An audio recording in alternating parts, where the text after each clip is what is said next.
यवतमाळमध्ये एसबीआयच्या एटीएममध्ये छेडछाड केल्याची घटना समोर आली आहे. एटीएममध्ये छेडछाड करून 1,14,200 रुपयाची रोकड लंपास केली आहे. एटीएममध्ये छेडछाड करून रोकड लंपास केलेले चोरटे सीसीटीव्ही कॅमेऱ्यात कैद झाले. या चोरट्यांवर कशा पद्धतीने पुढची कारवाई होणार हे पाहणं महत्त्वाचं ठरणार आहे.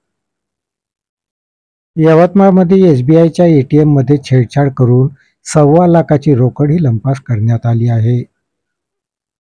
4 चोरटे हे सीसीटीव्ही कॅमेऱ्यामध्ये कैद झालेले आहे. यवतमाळ येथील चिंतामणी ट्रॅव्हल्स पॉइंट समोरील एसबीआयच्या 2 एटीएममध्ये छेडछाड करून चोरट्यांनी 1,14,200 रुपयाची रोकड ही लंपास केली आहे. यवतमाळमध्ये एसबीआयच्या एटीएममध्ये कशा पद्धतीने छेडछाड केल्या जात आहे हे आपण सीसीटीव्हीच्या दृश्यातून पाहू शकत आहोत. 4 चोरटे एटीएममध्ये छेडछाड करीत असल्याचं या दृश्यात दिसून येत आहे. एटीएममध्ये छेडछाड करीत असताना 4 चोरटे हे सीसीटीव्ही कॅमेऱ्यात कैद झालेले आहेत. एटीएममध्ये छेडछाड करीत असताना 2 चोरटे हे एटीएम बाहेर लक्ष ठेवून असल्याचं सीसीटीव्हीच्या दृश्यातून पाहायला मिळत आहे.